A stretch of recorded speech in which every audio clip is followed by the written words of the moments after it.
nothing but the dog in me. One must die, chase the cat. Nothing but the dog in me.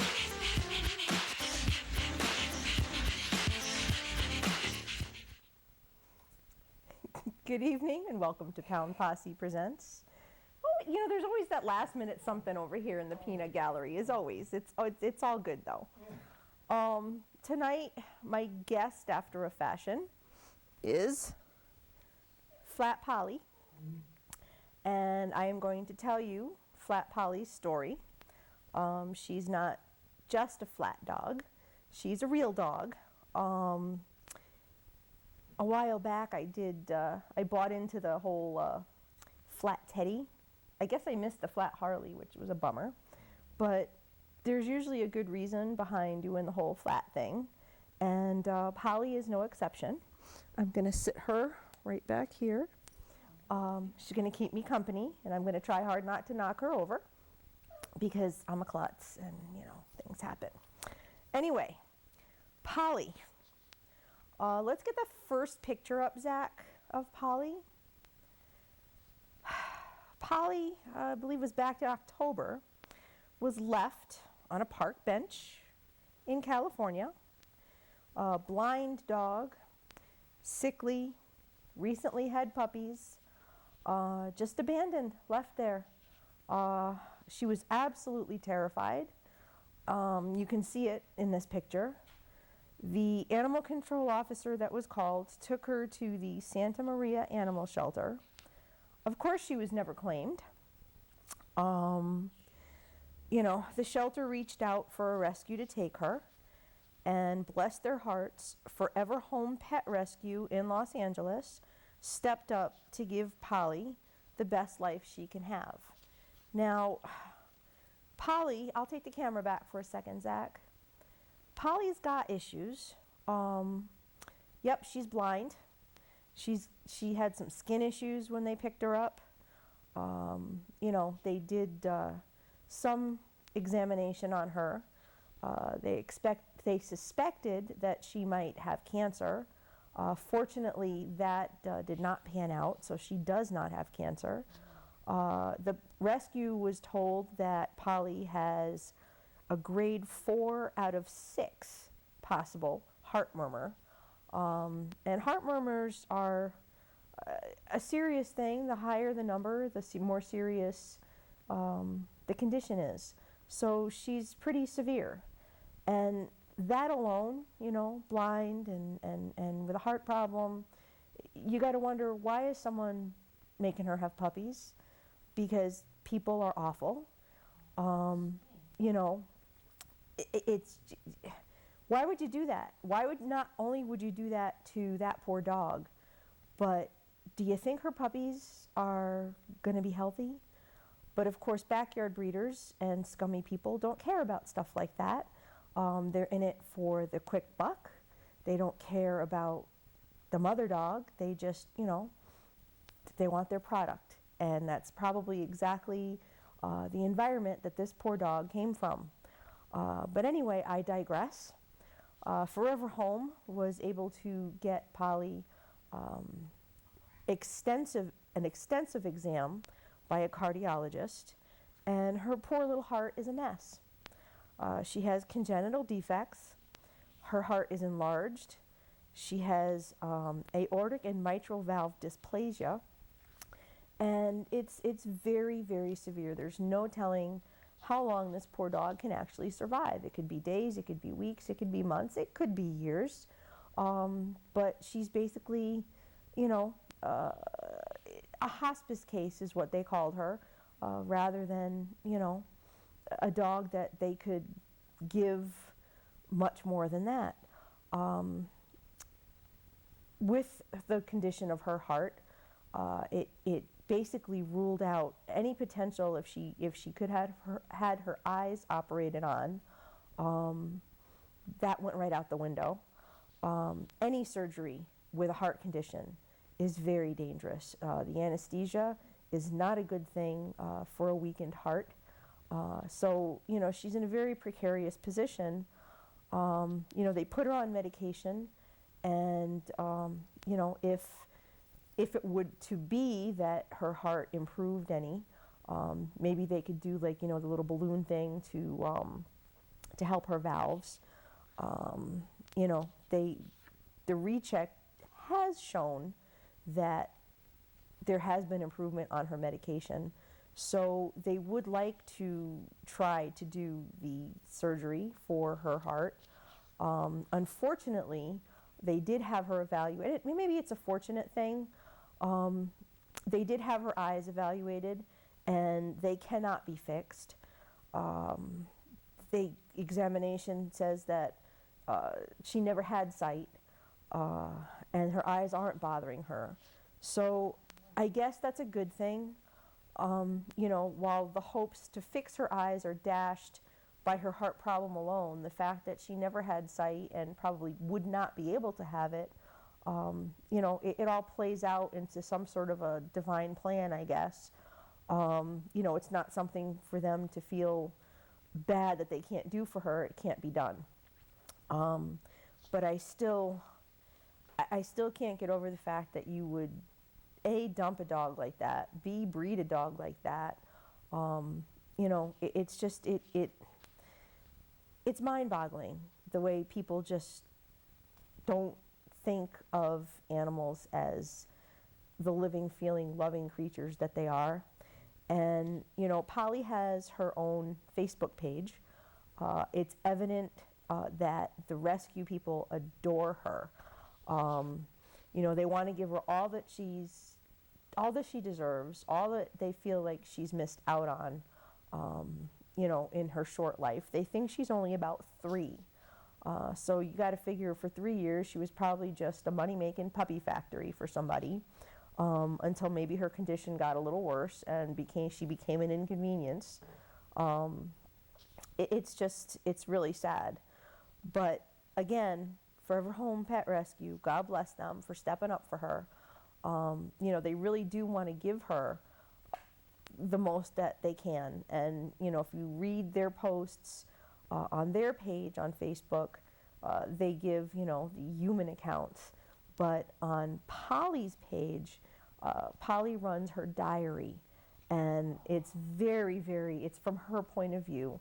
And, it's very endearing. She's got such the little personality. And unfortunately, because Polly gets tired quickly because of her heart, they can't take her places and do things with her as much as they would like to. So that's where Flat Polly's bucket list adventures came from. What they really want to do is be able to have people download and print the Flat Polly and take pictures of her on all these adventures that she can't have by, in person. There's a website where you can upload all the pictures. Hopefully, Polly's appearance on Pound Posse Presents tonight will count. I've got some pictures I took before the show of her in the chair and, with the monitor and the whole bit. So Flat Polly got to be on TV tonight, and their hope is that she can see the world in her own way. And like I said, there's the whole website where you can go and upload your photos, and they don't want photoshops. It's got to be real adventures, which is kind of a cool thing. And it's also a very cool thing that the rescue has this deal where they're actually trying to pay forward to other rescues with dogs that are facing extensive diagnostics, because really, rescue should be about helping not just yours but others as well. And it's a really nice gesture for them to take what they've gotten through Polly and try to make other dogs better too. ForeverHomePetRescue.org is their website. You can check out Polly's page on Facebook. It's called Polly, P-O-L-Y, Blind Pibble. And you can go to flatpolly.org. So Zach, there's some more pictures of Polly. Let's get those up. That was shortly after she was rescued. That's while she was still in the animal control facility. And there she is in a sweet little dress. You can tell they adore her, and she's just got the sweetest face. It's hard not to love her, even from this distance. Next picture, Zach. There she is having a good old time in the grass. So you could tell that she's doing dog stuff, and she's having a decent time. Next one, Zach.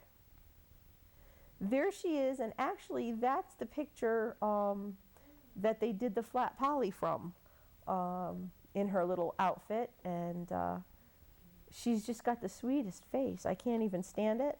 And like I said, if you go to her Facebook page, she's got her little diaries, and she talks about her adventures, and she takes her treats, and she has cheese, and she loves cheese apparently, and it's just, from her point of view, it's very endearing. And like I said, you can tell this rescue absolutely adores her.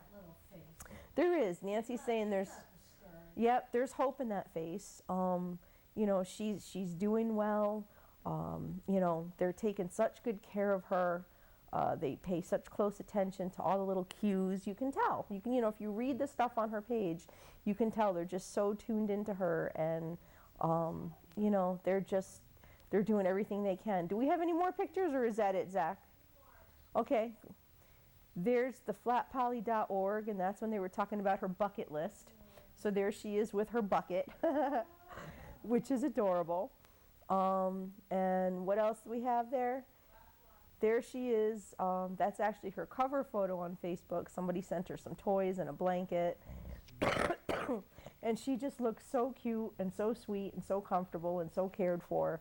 And it's a far cry from that terrified dog that was left, on a park bench. Yeah, now she's hopeful, and she's loved, and, she's cared for. And, that's really all you can hope for all animals. And, fortunately, Polly's gotten, she hit the jackpot. Probably the best thing that ever happened to her was getting left on that bench. But really, no, she didn't deserve to be abandoned at all. But, the fact that she's got people who love her now and are caring for her, her prognosis, staying where she was probably was horrible. She never would have gotten medical attention. She never would have been, she just would have been another casualty. So now we all get to love her, and we all get to follow her adventures. And, I think it's, Nancy wants a flat poly. But yeah, Forever Home, petrescue.org, Polly Blind Pibble on Facebook, and flatpoly.org. You can download your flat poly. I will take the camera back, and I'm going to take a second to do a birthday shout out. Last week we had some of my favorite people on the show, and Juno, my little friend Juno, had a birthday on Monday. Let's get that picture up, Zach. Juno's little birthday cake, and you can see her little face in there. Isn't that crazy? So happy birthday to Juno, 7 years old, and it's like hard to believe that she is that old. She's like such a little pup. Yeah, she's, well, She's a lot older. No, she's 7. And so, happiest of birthdays to Juno. Hope she gets lots of pizza for her birthday. Can she eat it? Can she eat it? Well, it's will she eat it, and that's a big fat yes. If you follow Juno, you know that her and the pizza guy kind of have a little thing going on. She loves the cheese. Anyway, so happy birthday to Juno. I will take the camera back. And of course, the reason why Deb and Juno and Donna were here last week was to talk about the tragedy at Sweetpea. And we've got a couple of updates. The first one, let's get Kitten's picture up, Zach. Unfortunately, Kitten did succumb to her injuries that she sustained, and she passed away on Monday. So that's very, very upsetting, but she's not suffering anymore, and you know, it's just, So she's making God happy now. Yep, With the angels. she's making God happy. She's with the angels. She's with my little baby who it's- I lost. She's with them. It's a sad thing to have another loss, but Kitten, that's all right. I'll take it back. Poor Zach. The other dogs are holding their own. You know, Jade, Brooklyn Sky, Da Vinci, Bruin, the cat that had been lost and was recovered last week, is healing. Even Stella, who was off the ventilator and back on, and now she's back off. She's a dog. She's fighting a valiant fight. She took the brunt of the injuries from the surviving dogs, and she's proving to be a fighter. And you know, she's got a long road ahead of her, but she's got dedicated staff and people who love her and support her and are working with her and going at her pace, which is very important. There is a picture that we showed last week of the fireman who rescued her. Zach, let's put that up for a second. This guy is the one who brought her out of the fire, and you know, you can see a lot in his face there as he sits with her. And apparently the experience really did touch him. Zach, let's get the other picture up. He's had Stella tattooed on his arm and immortalized. You know, their bond is definitely one that is going to last forever now. But that is one of the most beautiful tattoos I think I've ever seen. It's a great likeness with the fire hat on, and it just goes to show the compassion that, you know, that this man has in his heart for what happened and the animals, and you know, clearly, you know, it touched him in such a way that here she is forever, and it's awesome. I think that's just such a beautiful thing. Anyway, I will take the camera back, and kudos to that man who did that. You know, it's going to take a long time for things to get any sense of normal for Sweetpea, and they will continue to need all the support that everyone can give them. You know, right now the biggest thing is to keep voting. Shelterchallenge.com. We talked about it last week. There's only a few days left to do the voting. You know, Sweetpea would stand to gain substantially should they come in first place. So really, if you go to shelterchallenge.com, you vote for, you know, you click that you want to vote on your shelter. You would put in, you know, Sweetpea, Paxton, Mass. I don't know what the zip code is. That's what Donna was for last week. You know, cast your vote. It's going to ask you to verify 4 numbers. You just type in the numbers that you see. That's the verification in case there's any confusion.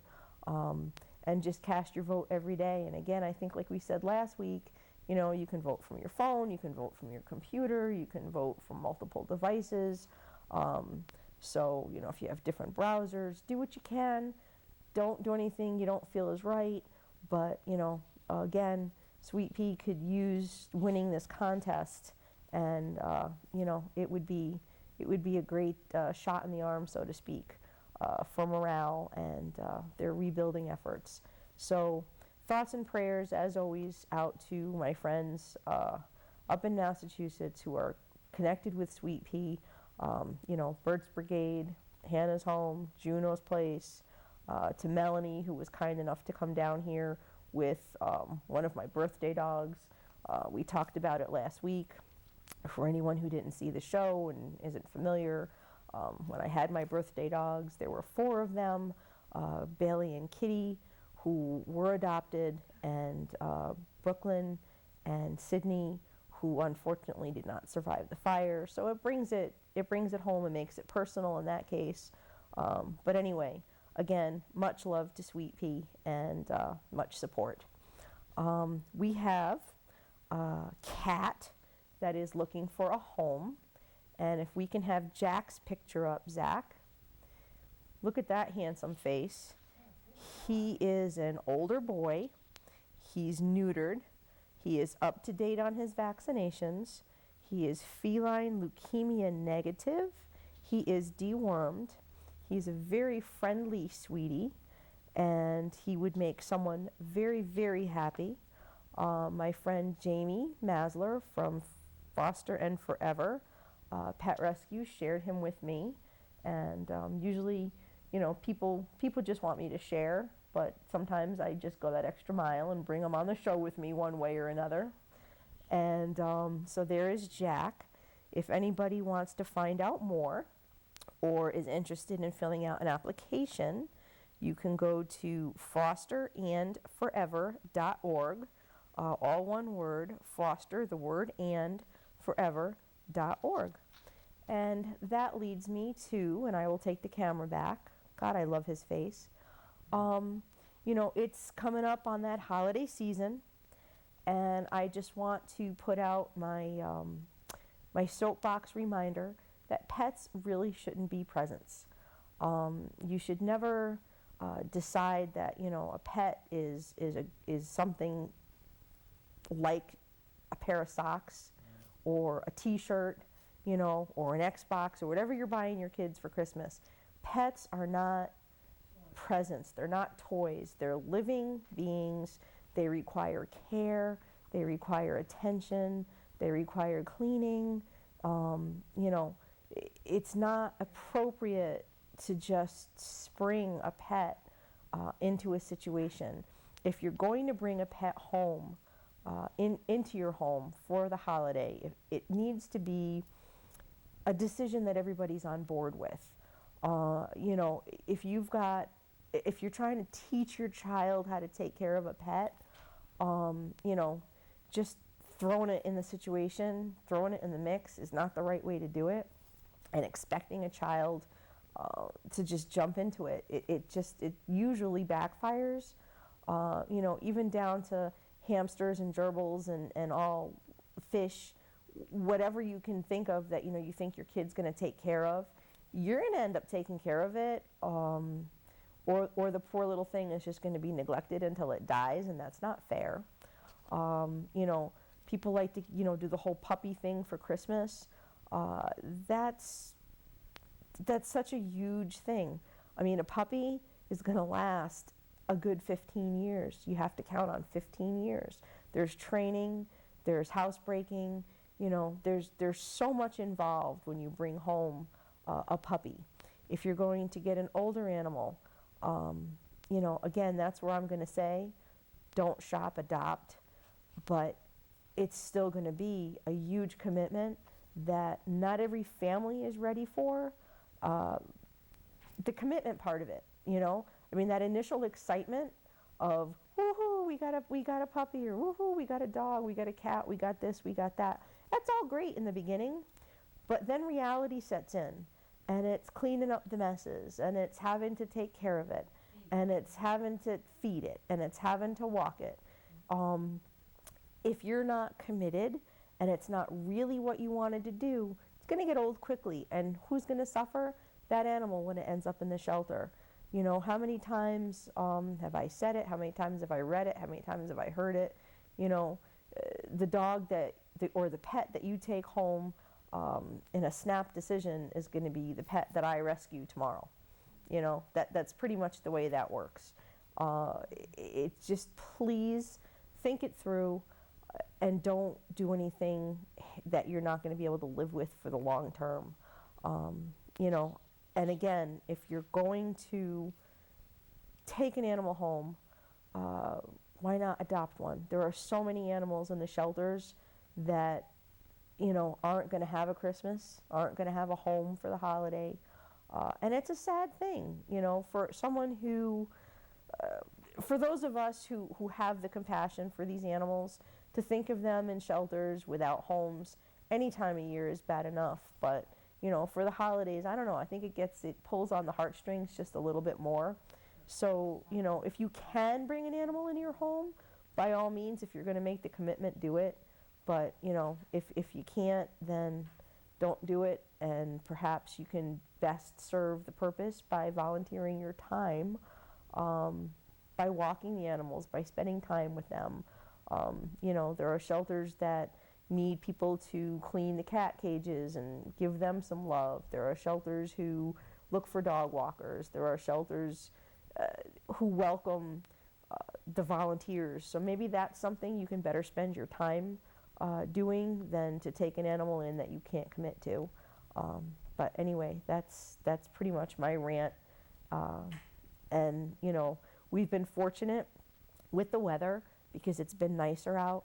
But once it starts to get cold, don't leave those animals outside either.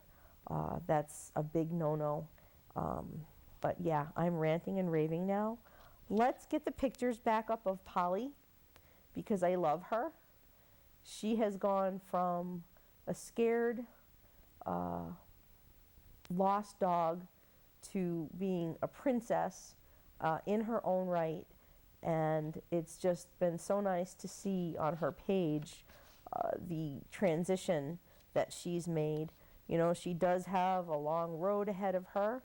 Hopefully that the medical interventions that they have planned for her will help her to live a longer life.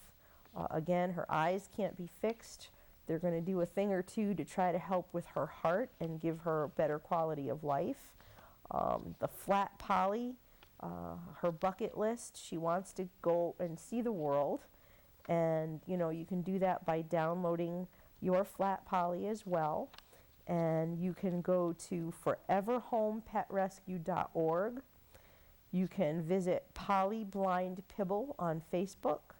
You can go to flatpolly.org and you can follow her story. Like I said, her diaries are great. You know, she talks about, I'll take the camera back. She talks about her trips to the vet and, you know, the car rides that she gets and the walks in the park. And like I said, it's just so evident that they really love her. So from Flat Polly and I, we're going to say goodnight. And I'm going to say peace, love, and dogs. Until next time. Night, everybody.